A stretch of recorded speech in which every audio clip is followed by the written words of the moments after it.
I've spent so much time giving you free tips, teaching you how to go about your business, what to do, what not to do, and all of that revolves around sales and marketing. And I'm sure that a lot of people that, stumble on my videos will be like, what gives you the right? Like, where did you learn all of this?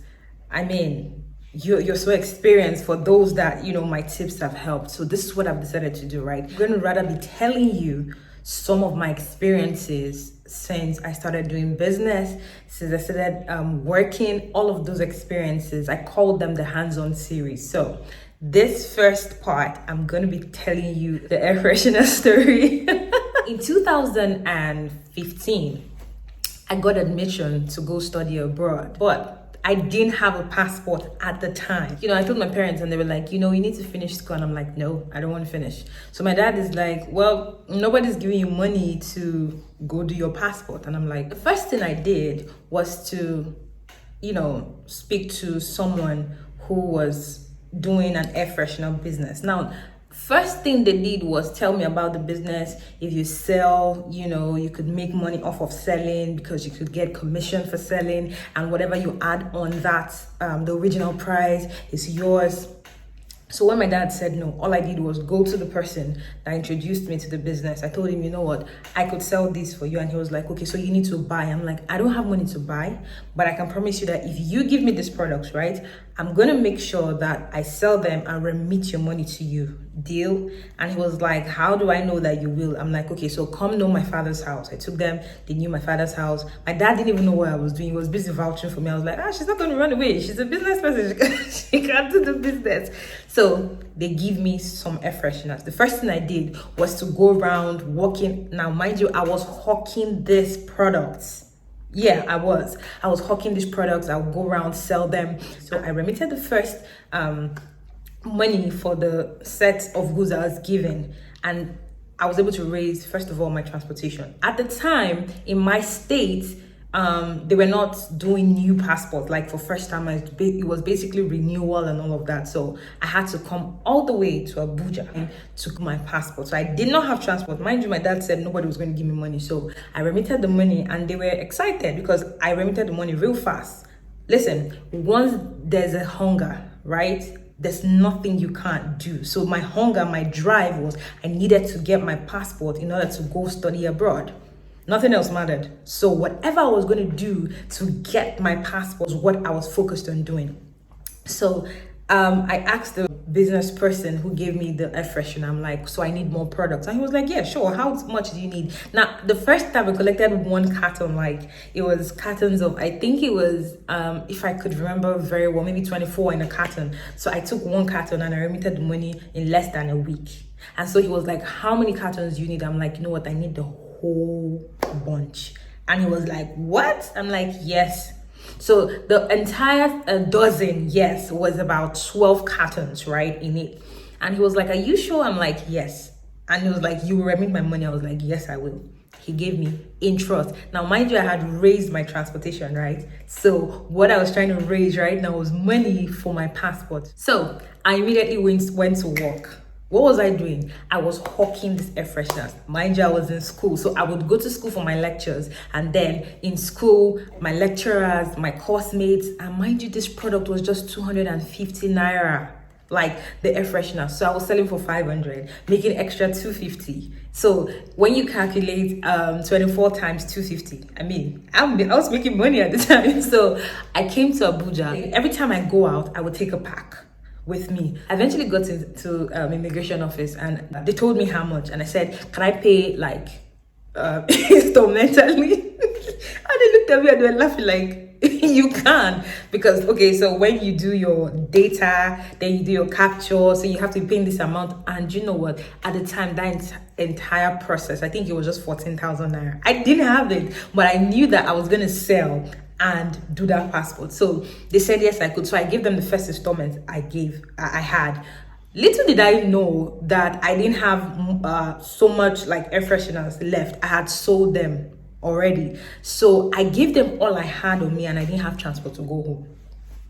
So I was hoping that, okay, I had more products I was going to sell, then raise my transport. This is what I'll do. Once I had dropped the money for them to do my passport process, right? I just came outside to anybody that walks out of the immigration office, I'll be like, good afternoon, sir. My name is this, and you know, I came to do my passport. And I said air fresheners. This look beautiful in your car, and I mean, it has the air fresheners had this whole Nigerian flag on it, so it was beautiful. And they'll look at me like, oh my god, really? You sell these? And I'm like, yes. What do you do? I'm like, I'm a student. You know, I came to do my passport, and so many of them were impressed at the fact that, you know what, I was really hustling hard. So a lot of them would give me. I mean, I remember someone who gave me 2,000 naira and picked one air freshener. He was like, keep it, I like what you're doing, and I hope that you get ahead in life and all of that. So it was encouraging for me. A lot of them felt you know, really excited to see a young girl my age trying to pay her way through school.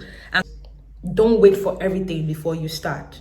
Sometimes your breakthrough, your open door, your destiny helpers will find you on your journey. If you sit in your house, no one is going to come find you. Nobody even knows you're there. But as long as you start that process, everything you need to get to where you need to get to will fall in place.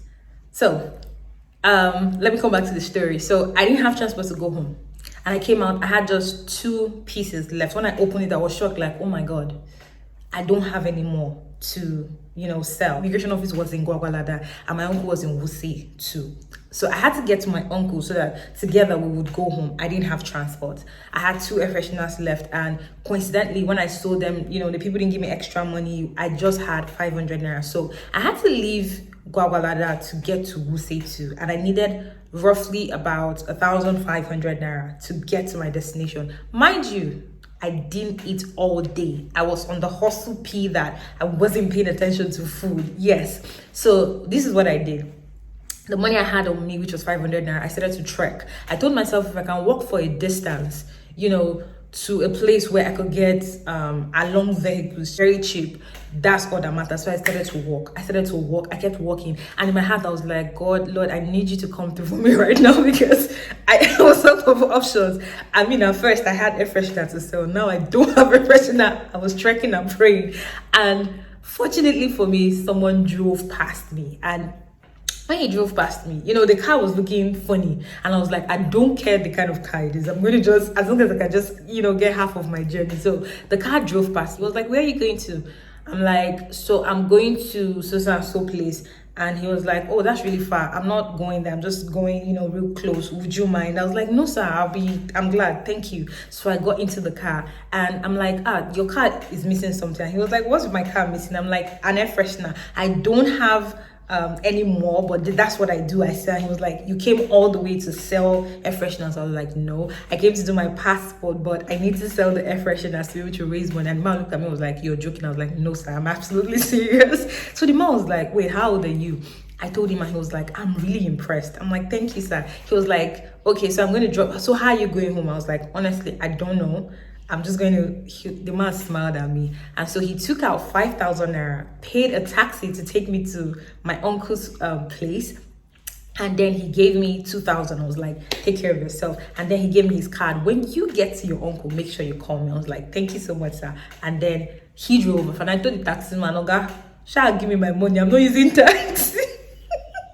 I'm not using taxi. And he was like, madam, I'm not going. Give me my money. And he was like, well, you have to pay me. So I was like, you know what? Give me 4,000. 1,000, take me from here to here. That was how, I had the taxi, got to a certain place, then I entered on a long vehicle, went to my uncle's place. When I got to my uncle's place, the first thing I did was to call. I was like, thank you so much, sir. I'm with my uncle now, and he wants to greet you. I gave my uncle was like, thank you so much for helping my niece, blah, blah, blah. And he was like, she's actually a really smart person and all that. So fast forward to some days later, I went to the immigration office with the money I had gathered from him and the rest of my products that were left. I got my passport, and that was how I used Air Freshner to make my international passport. And guess what? I got to discover that the man I met on the way was a director in FIRS. Yes. And that man helped me through a lot of things that I had to do outside of that. So just in case you're wondering, this girl is teaching me how to sell. Can you sell? Yes, I had to hawk air fresheners to be able to afford the money to do my international passport. I hope this helps you that's watching today. Thank you so much for watching. My name is Kimberly. Do not forget to hit that like button, share, subscribe, and come back next week. There's a different story. Trust me, I have a lot of stories to go around for the rest of the year. Thank you so much for watching. I'll see you all next week.